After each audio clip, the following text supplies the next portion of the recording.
হাই কক্ষালৈ তোমালোক সকলোকে স্বাগতম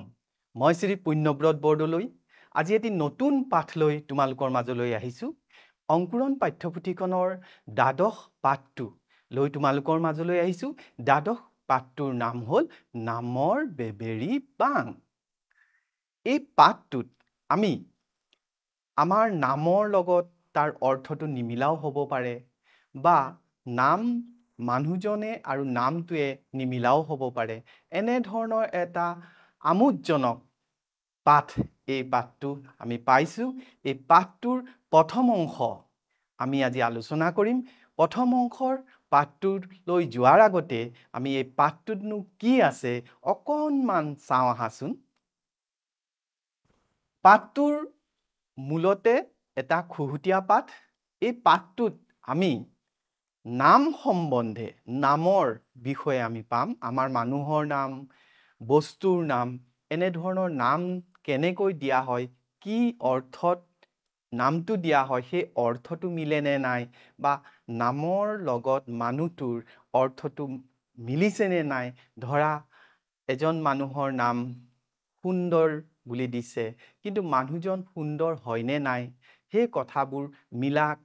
নে নিমিলে সেই কথাবোৰ এই পাঠটোত আলোচনা কৰা হৈছে পাঠটোৰ প্ৰথমতে আমি দেখা পাইছো যে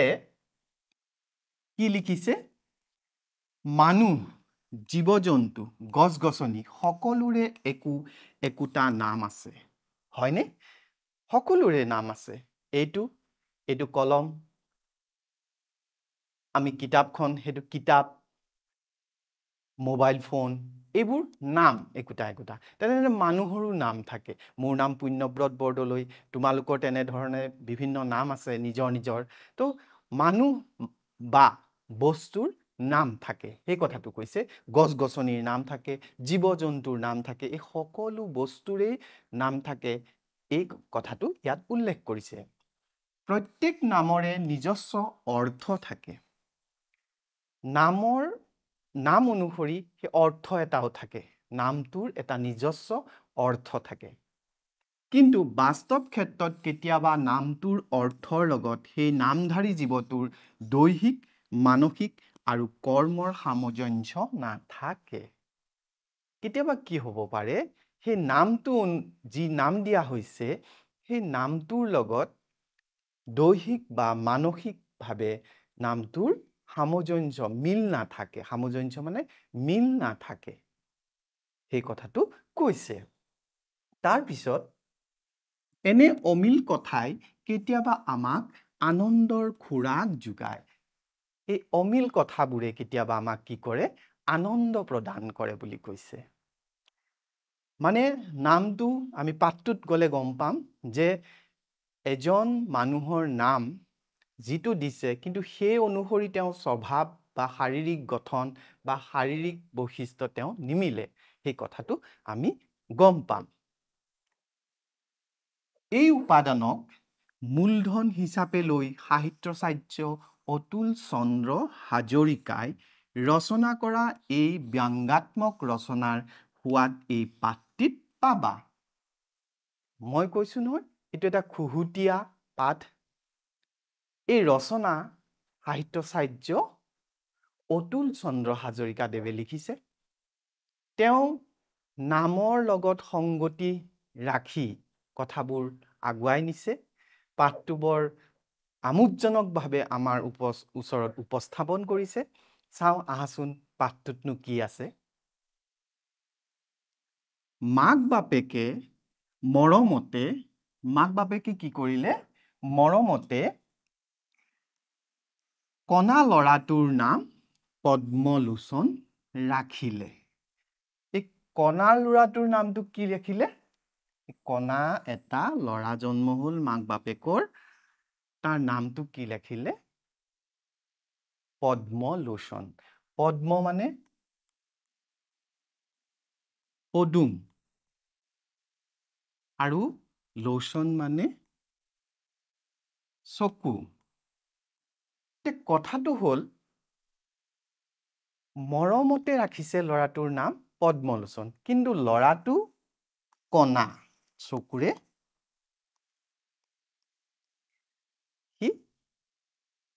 নেদেখে বা এটা চকুৰে সি নেদেখে কণা এতিয়া আচলতে পদুমৰ দৰে তাৰ চকু হয় জানো এই লৰাটোৰ পদুমৰ দৰে চকু হয় জানো সেইটোকে কৈছে খুহুতীয়াভাৱে উপস্থাপন কৰিছে কথাটো যে লৰাটোৰ নাম ৰাখিছে হয় পদ্মলোচন কিন্তু নামে মানুহজনে শাৰীৰিক গঠন হিচাপত মিলিছে জানো সেই কথাটো লেখকে কৈছে মাক বাপেকে মৰমতে কণা লৰাটোৰ নাম ৰাখিলে কি পদ্মলোচন লৰাটোৰ মূল্য নেবাঢ়িব পাৰে কিন্তু নুটুতে মানে নকমে নুটুতে মানে কি হৈছে নকমে কমি নাযায় নামটো যিয়ে নাৰাখক মূল্যটো নাবাঢ়িব পাৰে কিন্তু কি হৈছে তাৰ মূল্য কমিও নাহে বুলি কৈছে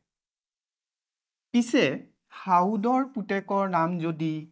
টুকুনা চন্দ বা দুখুৰাম ৰখা হয় তেন্তে হাউদৰ কোঁৱৰৰ গা বেজ বেজাই নেযাবৰ কাৰণ নাই হাউদ মানে সদাগৰ এই সদাগৰ মানে ধনী মানুহ সেই ধনী মানুহজনৰ ল'ৰাজনৰ নাম যদি টুকুনা ৰাখে টুকুনা চন্দ্ৰ ৰাখে টুকুনা মানে দুখীয়া কম সম্পত্তি নাইকিয়া মানে একো নাইকিয়া তো কিন্তু হাউদজন কি হাউদ মানে আমি কি বুজিম সদাগৰ মানে কি বুজিম তেওঁ ধনী মানুহ ধনৱন্ত মানুহ তো সেই ধনৱন্ত মানুহজনৰ যদি ল'ৰাটোৰ নাম টুকুনা চন্দ্ৰ ৰাখে তো কেনেকুৱা হ'ব তেন্তে হাউদৰ তেতিয়া গাটো বেয়া মানে গা বেজ বেজাই যোৱা মানে হ'ব দহি যোৱা দহি গা দহা হা তো গাটো কি হ'ব তেওঁ পুৰি উঠিব এনেকে কৈছে অৰ্থাৎ হাউদজন যিহেতু ধনী তেওঁ ল'ৰাটোও ধনী হ'ব তেওঁৰ নাম টুকুনা চন্দ্ৰ ৰখাৰ কোনো যুক্তিযুক্ততা নাই কিন্তু নামটোতো ৰাখিছে তেনেকুৱা হৈছে মানে এই কণা ল'ৰাজনৰ নাম পদ্মলোচন ৰখা দৰে হৈছে সেয়েহে হৈছিল সোণাপুৰৰ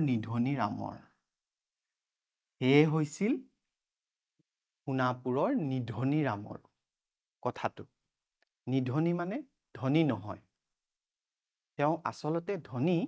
সেই তেনেকুৱা ক্ষেত্ৰত কি হৈছিলে নিধনী ৰামৰ ক্ষেত্ৰতো সেই কথাটো হৈছিলে গাঁওখনৰ নাম সোণাপুৰ হলেও তাৰ মানুহবিলাক আছিল ডাল দৰিদ্ৰ গাঁওখনৰ নাম সোণাপুৰ সোণৰপুৰ সোণ মানে তাত সোণ থাকে আৰু বহুত সোণ এনেকুৱা সোণাপুৰ কিন্তু সেই গাঁৱৰ নিবাসীসকল কি আছিলে ডাল দৰিদ্ৰ আছিলে ডাল দৰিদ্ৰ মানে দুখীয়া ডাল দৰিদ্ৰ মানে কি দুখীয়া আছিলে কৰ মানুহবোৰ সোণাপুৰ গাঁৱৰ দুখীয়া মানুহবোৰৰ ভিতৰত এজন ধনী মানুহ আছিলে ইয়াত কৈছে একমাত্ৰ নিধিৰামৰ বাহিৰে মানে নিধিৰামৰ বাহিৰে সোণাপুৰ গাঁৱৰ সকলো মানুহ কি আছিলে ডাল দৰিদ্ৰ তাৰ পিছত কি লিখিছে নামটো নিধিৰাম হলেও মানুহজন আছিল দৰাচলতে ধনী দৰাচলতে মানে আচলতে কোন ধনী আছিলে নিধনী কি আছিলে ধনী নহয় মানে দুখীয়া আৰু তেওঁ আচলতে কি আছিলে ধনী মানুহ আছিলে কৰ সোণাপুৰ গাঁৱৰ এই কথাটো দৰাচলতে মানে আচলতে তো এই কথাটো আচলতে কি হৈছে যে ধনী মানুহ এজনৰ নাম নিধনী দিছে তেওঁ ৰৰৈয়া গৃহস্থালী তেওঁ ঐশ্বৰ্য বিভূতিৰে ভৰপূৰ ঘৰখন যথেষ্ট সমৃদ্ধিশালী নিধনী কি ৰৰৈয়া গৃহস্থালী মানে তেওঁ ঘৰৰ সুখে সমৃদ্ধিৰে ভৰপূৰ ধন সম্পত্তিৰে ভৰপূৰ আছিলে কিন্তু তেওঁৰ নাম হ'ল নিধনী ধনী নহয় মানে তাৰ পিছত কি হ'ল তেওঁ কি আছিলে গোহালিত গৰু পুখুৰীত মাছ ভঁৰালত ধান পেটাৰীত ধন কোনোফালেই নিধনী ৰামে অভাৱৰ মুখ দেখা পোৱা নাছিল তেওঁ গোহালিত গৰু আছিলে মানে গৰু গায়েৰো সমৃদ্ধ পুখুৰীত মাছ আছিলে পুখুৰীটো মাছ উঠিয়ে ভৰি পৰি আছে ভঁৰালত ধান আছে ধান ভঁৰালত ধান আছে মানে শস্যও আছে যথেষ্টখিনি পেটাৰীত ধন আৰু বাকচত পেটাৰী মানে বাকচ মানে ধন টকা পইচা থোৱা বাকচত ধনে ভৰপূৰ হৈ আছে বুলি কৈছে কোনোফালেই নিধনী ৰাম অভাৱে মুখ দেখা পোৱা নাছিল কোনোফালে নিধনী ৰামে কি নাছিলে অভাৱ দেখা পোৱা নাছিল গৰু আছে পুখুৰীত মাছ আছে ভঁৰালত ধান আছে পেটাৰীত ধন আছে মানে তেওঁ সমৃদ্ধিশালী একজন ব্যক্তি সমৃদ্ধ ব্যক্তি তেওঁ কোনোফালেদি অভাৱ দেখা নাছিলে তথাপি মানুহে তেওঁক নিধনী বুলিহে মাতে কিন্তু হলে কি হ'ব তেওঁ নামটো নিধনী সেয়ে মানুহে তেওঁক নিধনী বুলি মাতে মানে তেওঁ ধনী হৈও নিধনী বুলিহে মাতে সামঞ্জস্য আছে জানো কথাটোত মিল আছে জানো যে মানুহজনৰ নাম আৰু তেওঁ সমৃদ্ধিশালী ব্যক্তি এজন সেইটো মিল নাই সেইটোকে কৈছে এই নামটোৰে মতা শুনিলেই তেওঁ গাত যেন বিছা বৰলে ডাকে তেওঁ যেতিয়াই মানুহে তেওঁক মাতে কি বুলি মাতে নিধনী কাই নিধনী ককাইদেউ নিধনী খুৰা নিধনী দেউতা এনেকে যেতিয়া মাতে তেওঁ গাটো কেনেকুৱা লাগে বিচাই ডাকিলে আমাক যেনেকুৱা হয় বৰলে কামুৰিলে ফুটিলে আমাক যেনেকুৱা হয় তেনেকুৱা লাগে তেওঁ অসহ্য লাগে কিন্তু হলে কি হ'ব তেওঁ নামটো এই নিধনী তো মানুহে তেওঁকতো নিধনী বুলিয়ে মাতিব তেওঁ নামটোৱে প্ৰথমতে ৰাখি দিছে নিধনী বুলি এতিয়া মানুহেতো তেওঁক নিধনী বুলিয়ে ৰাখিব তো মাতিব তো এই সামঞ্জস্যটো নথকাৰ বাবে তেওঁ কি হয় মাজে মাজে বৰ দুখ পায় বৰ কষ্ট পায় তেওঁ বিচাই ডাকে বুলি কৈছে কোনোবাই তেওঁক তেনেকে মাতিলে তাৰ পিছত সদায় নিধনী ৰামে ইয়াৰ প্ৰতিকাৰৰ কথাকেই ভাবি থাকে এতিয়া নামটো দি দিলে তেওঁক সকলোৱে তেওঁক সেই নামেৰেই জানে জনাৰ পিছত তেওঁ দুখ পায় সেই নামেৰে মাতিলে তাৰ বাবে তেওঁ চিন্তা কৰিলে যে কেনেকে মই এই নামটো অতৰাম কেনেকে মই মোৰ নামটো আঁতৰাবলৈ তেওঁ বহুত ভাবে চিন্তে কেনেকে আঁতৰাব পাৰি প্ৰতিকাৰ মানে তেওঁ প্ৰতিকাৰ চিন্তা কৰিবলৈ ধৰে ভাবি ভাবি মনৰ দুখত ঘৰৰ পৰা ওলাই গ'ল এদিন কি হ'ল এনেকে ভাবি ভাবি তেওঁ কি কৰিলে মনৰ দুখত ঘৰৰ পৰা ওলাই গ'ল কি কাৰণে যে মোৰ নামটো নিধনী বুলি ৰাখিছে কিন্তু মই নিধনী নহয় মইতো ধনীয়ে মোৰ ঘৰত গোহালিত গাই গৰু আছে পুখুৰীত মাছ আছে ভঁৰালত ধান আছে ধনৰ পেটাৰীত ধনে ভৰপূৰ হৈ আছে তাৰ পিছতো মোক নিধনী বুলি মাতে মানে মই দুখীয়া বুলি মাতে তো মই এইটো কেনেকে অতৰাম এনেকে ভাবি ভাবি ভাবি তেওঁ কি কৰিলে এদিন ঘৰৰ পৰা ওলাই গৈ এঘৰৰ পদূলি মুখত তেওঁ এজোপা মৰা গছ এজন মানুহে কুঠাৰেৰে কাটি থকা দেখা পালে কি হ'ল এজোপা গছ কি কৰিছে এজন মানুহে কাটিছে গছজোপা মৰিছে হা গছজোপা মৰা তো এই মৰা গছজোপা যেতিয়া কাটি থকা মানুহ এজনে দেখিলে নিধনী ৰামে কি সুধিলে তেওঁ নিধনীয়ে গিৰিহঁতক সুধিলে এইজোপা কি গছে ককাই তেতিয়া সুধিলে গছ কাটি আছে এজন মানুহে তেওঁ গৃহস্থ যিজন মালিক সেই গছ মাটিখিনিৰ বা গছজোপাৰ মালিক তেওঁ সুধিলে অ ককাই এই গছজোপাৰ নামনো কি তেতিয়া উত্তৰটো শুনিবা তোমালোকে উত্তৰটো শুনা গিৰিহঁতে ক'লে অমৰা গছজোপাৰ নামটো কি আছিলে অমৰা তোমালোকে খাইছা অমৰা তোমালোকে দেখিছা অমৰা খাইছা হয়নে তো এই অমৰাৰ গছ এজোপা যিজোপা মৰি গৈছিলে কথাটো চাবা তোমালোকে যে পদূলি মুখত এজোপা মৰা গছ মানে মৰি গৈছে গছজোপা মৰা সেইজোপা কাটি আছে তেতিয়া গিৰিহঁতক মানে গৃহস্থক মালিকক সুধিলে যে এইজোপা কি গছে ককাই কোনে সুধিলে নিধনি ৰামে তেতিয়া উত্তৰটো দিলে গিৰিহঁতে যে এজোপা অমৰা গছজোপা কিন্তু মৰা কিন্তু কৈছে কি নামটো কি আছে গছজোপাৰ অমৰা বুলি কৈছে তাৰ পিছত কি হ'ল চাওঁ নিধনিয়ে ক'লে থোৱাহে দেও মৰা গছো অমৰা হ'ব পাৰেনে গছজোপা মৰিছে সি অমৰা মানে নমৰা অমৰা মানে নমৰা মানে হ'ল জীয়াই আছে জীৱিত গছজোপা তো এই জীৱিত গছজোপাক তুমি অমৰা মানে জীৱিত এই জীৱিত হৈ থকা গছজোপাক মই কিন্তু দেখিছো মৰা তাক আকৌ তুমি নাম দিছা অমৰা কথাটো মিলিছেনে এতিয়া আকৌ অমিল হৈ গ'ল সামঞ্জস্য নাইকিয়া হৈ গ'ল এই মৰা গছজোপা কাটি আছে আৰু নামটো কৈছে কি বুলি অমৰা গিৰিহঁতে ভেকাহি মাৰি ক'লে পাৰেনে নোৱাৰে তুমি মোক শিকাব নালাগে মোৰ অমৰা গছ তোমাৰ মুখৰ কথাতে নমৰাকৈ থাকিব নোৱাৰে তেওঁ গিৰিহঁতে খং উঠিছে অলপ খঙৰ ভমকতে ক'লে আৰু যে হে কি কোৱা আৰু তুমি পাৰে নে নোৱাৰে মই সি কৈছে নে থোৱাহে দেও মৰা গছো অমৰা হ'ব পাৰেনে বুলি কৈছে মৰা গছো অমৰা হ'ব পাৰেনে অমৰা জীৱিত হ'ব পাৰেনে তেতিয়া তেওঁ খং উঠি গৈছে অলপ ভেকাহি মাৰি ক'লে যে পাৰেনে নোৱাৰে তুমি মোক শিকাব নালাগে মোৰ অমৰা গছ তোমাৰ মুখৰ কথাতে নমৰাকৈ থাকিব নোৱাৰে মানে সেইজোপা মৰা গছে কিন্তু সেইজোপা অমৰা তোমাৰ কথাতে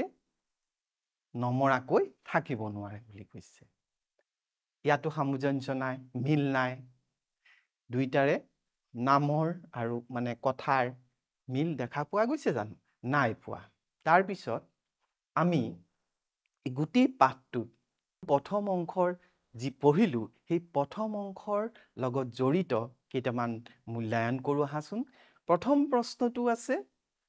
নিধনিৰামৰ ঘৰ ক'ত আছিল প্ৰথম প্ৰশ্নটো হৈছে নিধনিৰামৰ ঘৰ ক'ত আছিল তাৰ বাবে দুটা বিকল্প দিছে প্ৰথম বিকল্পটো হ'ল ৰতনপুৰত আৰু দ্বিতীয়টো হ'ল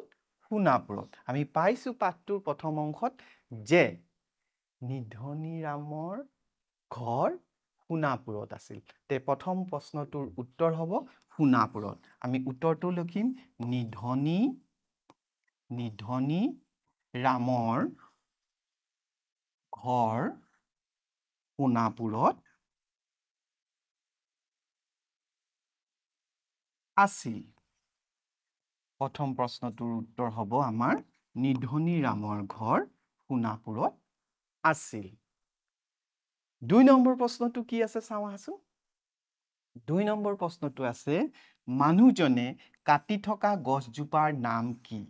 এই মানুহ এজনে যে গছ এজোপা কাটি আছিলে যিজোপা মৰা গছ আছিলে সেই গছজোপাৰ নাম কি আছিলে গছজোপাৰ নামটো কি আছিলে আমি চাওঁ দুটা বিকল্প দিছে এটা দিছে আম আৰু এটা দিছে অমৰা তো মৰা গছজোপা কাটি থকা দেখি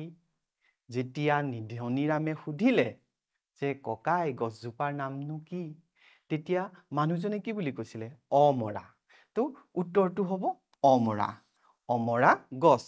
এতিয়া উত্তৰটো আমি লিখিম যে এইটো শুদ্ধ উত্তৰ যে